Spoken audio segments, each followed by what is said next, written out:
I want you to look at something right now. Think of some major goal you want, or maybe it's one you're already working on and you have experienced a lot of setbacks, a lot of defeats. You've experienced a lot of disappointment.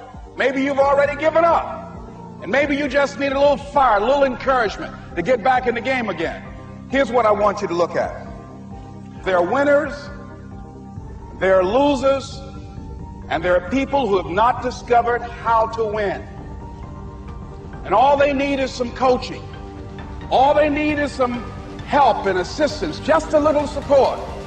All they need is some insight or different strategy or plan of action to make some adjustments that will open up the key to a whole new future for them, that will give them access to the unlimited power that they have within themselves. That's all that they need.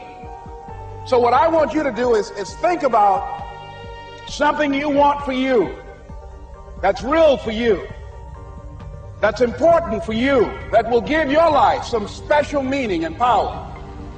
And I don't even want you to say, I can do that. I don't want you to assume that.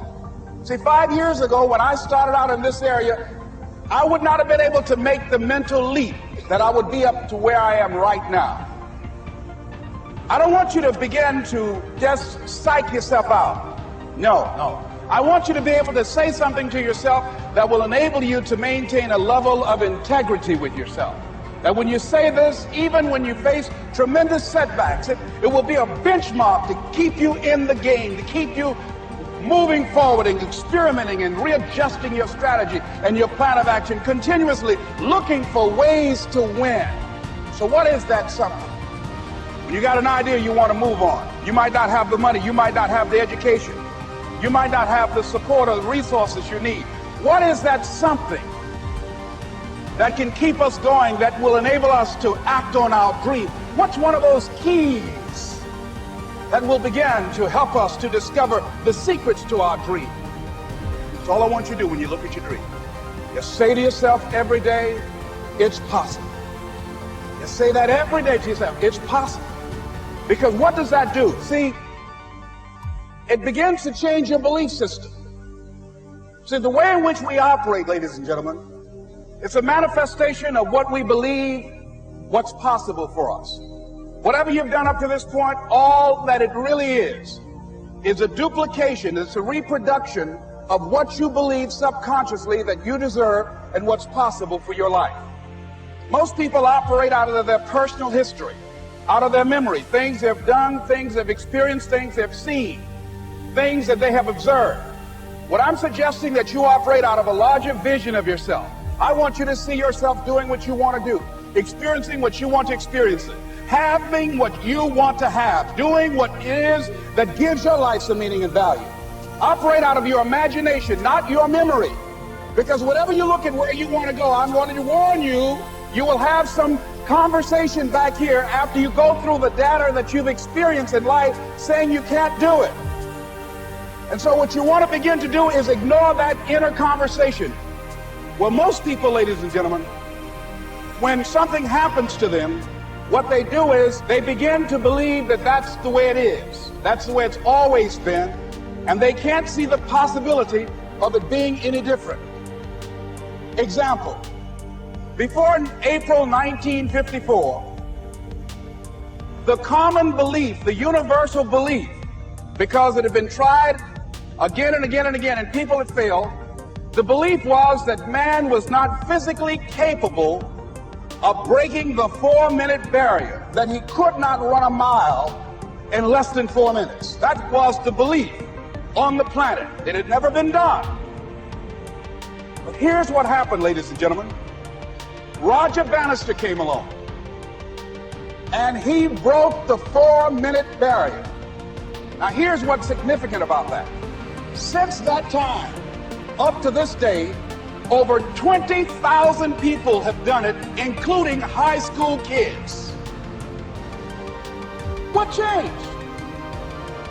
20,000 people, what changed? Here's what happened when they got on the track.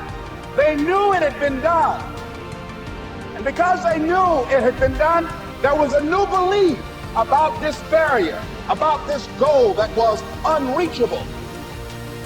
And those 20,000 people got in a race believing knowing in their heart that someone had done it, that it's possible that they could do it. And I'm saying that if you know anybody that had some goal, some dream, something they wanted to do, and they did it, then I'm saying that you know in your heart that if someone has done it, then you can do it. It's possible. And that if someone can make their dream become a reality, that it's possible that you can make your dream become reality. And so as you begin to look at where you want to go, beginning to embrace that, it's possible. I'm blessed and highly favored. I've got a lot going for me. I got some good stuff in me. And it's possible that I can bring my greatness out here in the universe. That I can do what I want to do. It's possible I can write my own book. I can have my own business. I can take the trip and travel around the world. It's possible. I can bounce back from adversity and reinvent my life. It's possible. Regardless of where I am, the things can get better for me. It's possible. I'm thinking about two men right here in Chicago who were fairly successful, similar background, educated. They worked for a corporation for many years, and they were among many people that were laid off. Two guys who were very good friends. One went out looking for a job for several weeks along with the other one, and they faced disappointment and rejection again and again and again. They couldn't find any work, which is the story of many people across this country. One guy stopped. He became discouraged.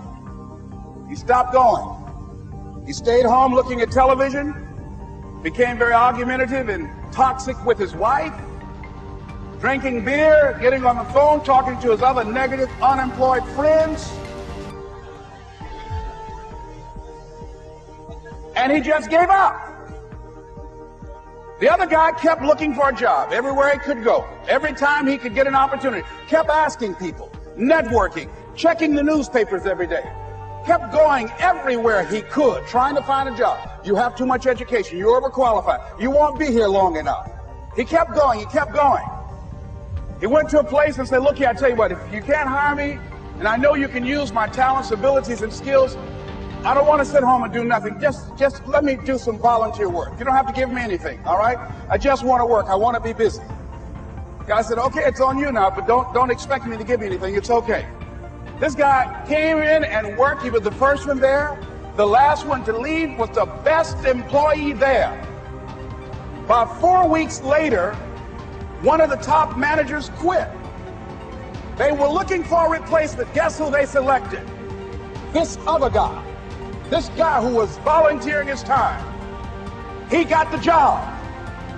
What was the difference between the two men? Eyesight and mindsight.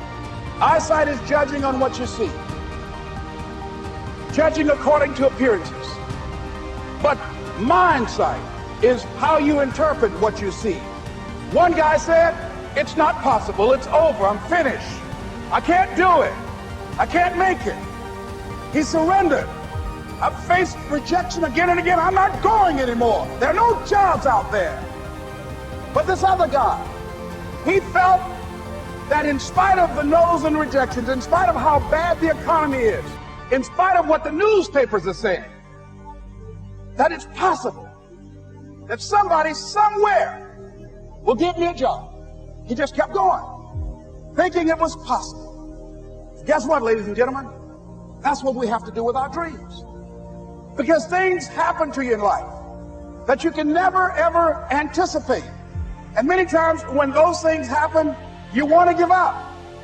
I remember when I was in broadcasting, when I was a disc jockey, I became very controversial, not only being a disc jockey, but I felt that radio was something that you not only entertain people with, but you also empower them, you educate them.